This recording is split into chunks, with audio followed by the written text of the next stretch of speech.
This is Ryan Gorcey, publisher of BearTerritory.net for Scout.com, here with Mike Vernon of the San Francisco Chronicle on Tuesday here at California Memorial Stadium.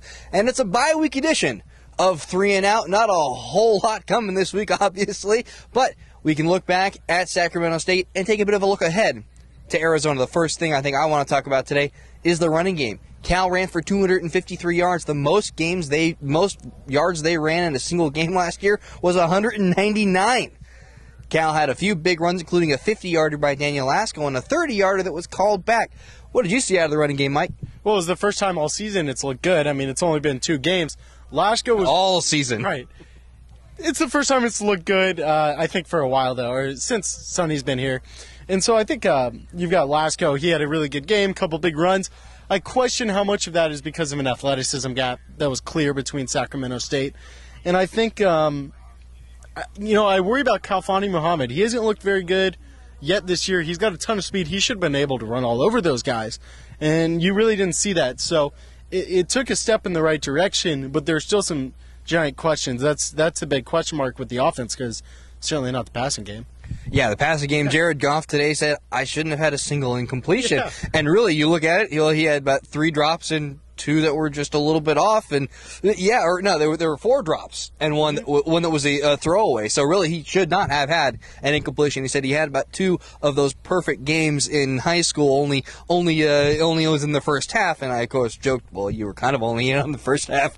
For Saturday's game, only came in 1 series after halftime to really drive the point home that the Cal was in the lead. Yes.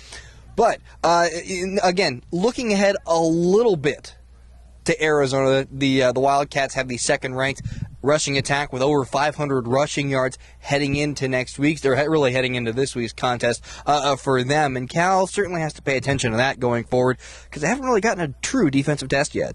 Yeah, this will be the first time. I mean, Northwestern was sloppy, let's be honest. They were dropping lots of passes. That game was a disaster for them. Arizona has got a very good offense, a very good run game. Let's see how improved Brennan Scarlett really is. Let's see how Mustafa Jalil and Todd Barr can play. We haven't had a chance, and we don't really know, and we'll see. It's the first real test for Art Kaufman and his defense. They say that his defense should be good for this, that he preaches filling in your gaps.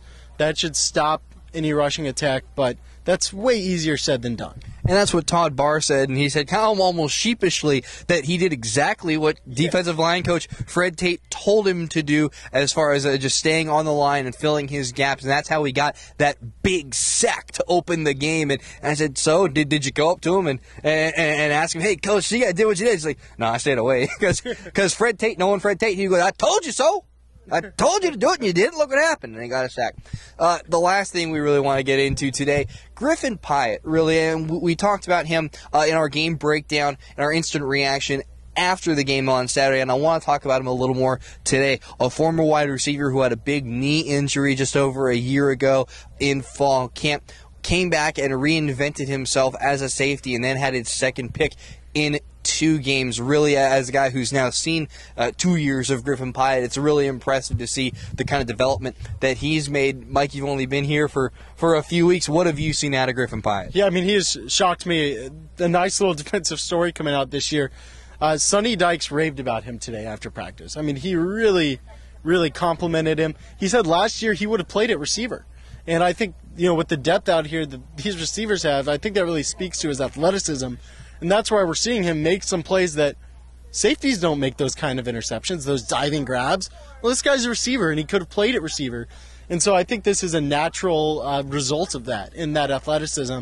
And he could be a good weapon for the Cal defense to have. Last few things we want to get to, kind of some notes here at the end. Darius White did not play on Saturday, but Sonny Dykes said that he expects him to play against Arizona. Running back Jeffrey Koprick, who had a broken bone in his foot during fall camp, still a ways away. Sonny Dykes said maybe about a couple weeks, so that may or may not have him available to play against Arizona, so not sure about that. Avery Sebastian certainly played a healthy amount on Saturday and looked really good today. There were a few routes where he got burned by Bryce Strikes, but, hey, some of the best defensive backs in the league who doesn't are going to get burned by Bryce Strikes. So he looked better today, certainly practiced more than we've seen him practice. So So we can expect to see a little bit more of Avery Sebastian against the Wildcats. I keep wanting to call them the Diamondbacks. I guess that just means I'm a baseball guy through and through. Yeah. So a few notes there. And that'll do it for us here on 3 and Out. For Mike Vernon, this is Ryan Gorcey of BearTerritory.net and Scout.com here at California Memorial Stadium. Thanks for playing along. We'll catch you on the flip side.